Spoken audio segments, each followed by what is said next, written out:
Matt Manzari. Noong 2014, Matt suffered a severe electrocution which melted his flesh to the bone.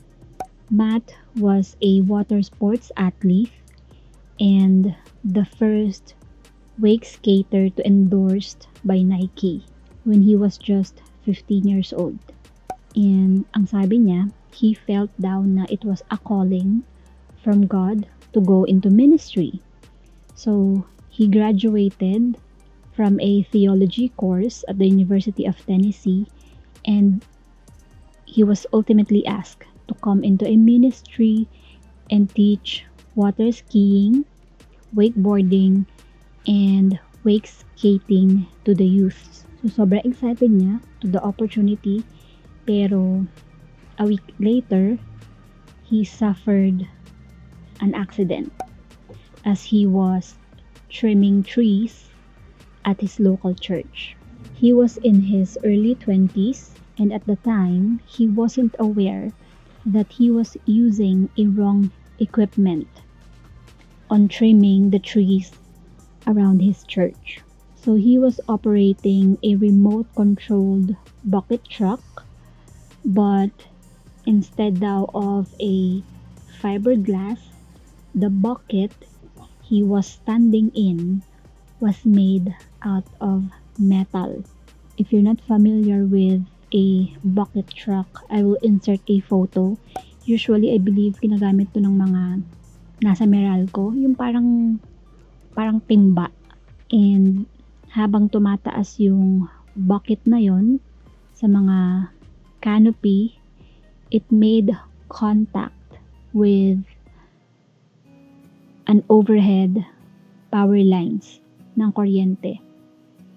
And 14,000 volts surged through Matt's body. The electricity had melted his skin, leaving his collarbones, sternum, and ribs exposed.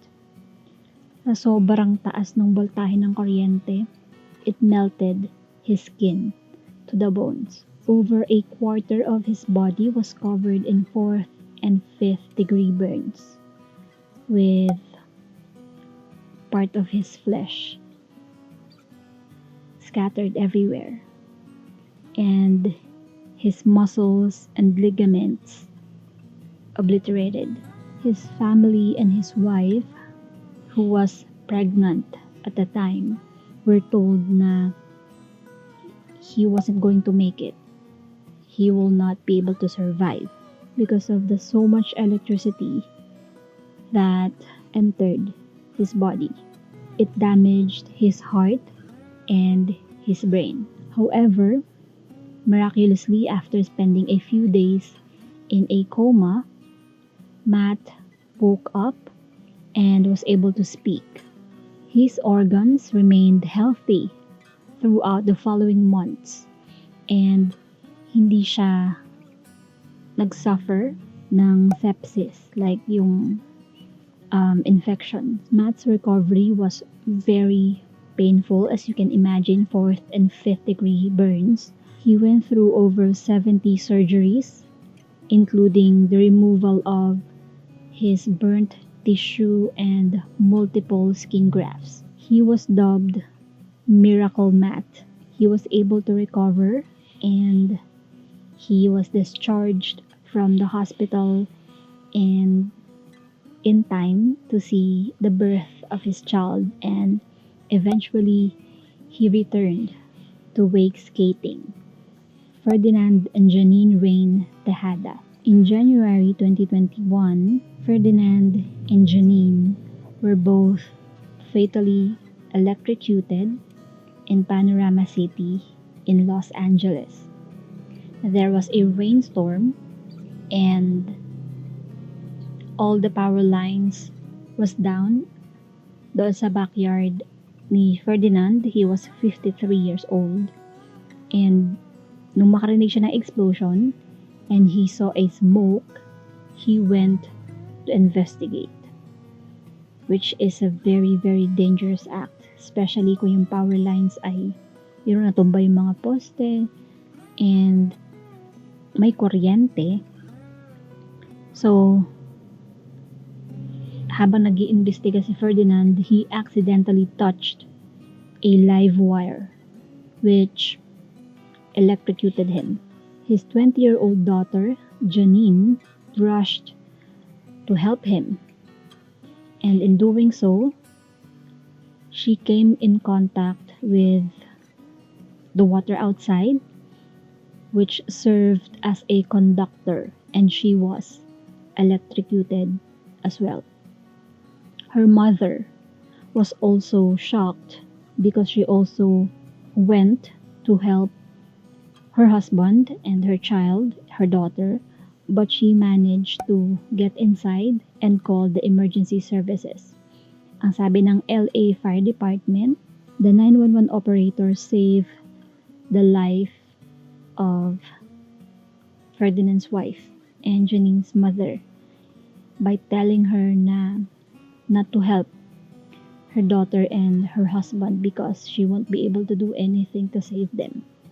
The first responders arrive doon sa scene, but they need to wait for the Department of Water and Power para i-turn off yung power supply, yung kuryente, so that they could approach si Janine and si Ferdinand, but they were beyond saving by the time the rescuers reached them.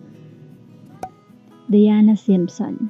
In August 2017, Diana suffered a fatal electric shock in the kitchen of a caravan. She was living there with her partner, and they were both in their early 40s. It was reported that they didn't have a good relationship and they were heavy drinkers. The day before no accident, Diana's boyfriend or partner James went to his job intoxicated, and he left early to work on the electric generator doon sa caravan nila, which was located at a farm owned by his father.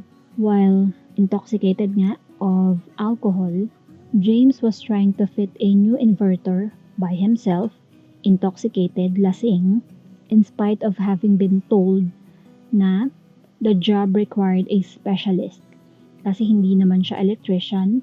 So, the people around him told him na you need a specialist for this job. But James did not listen.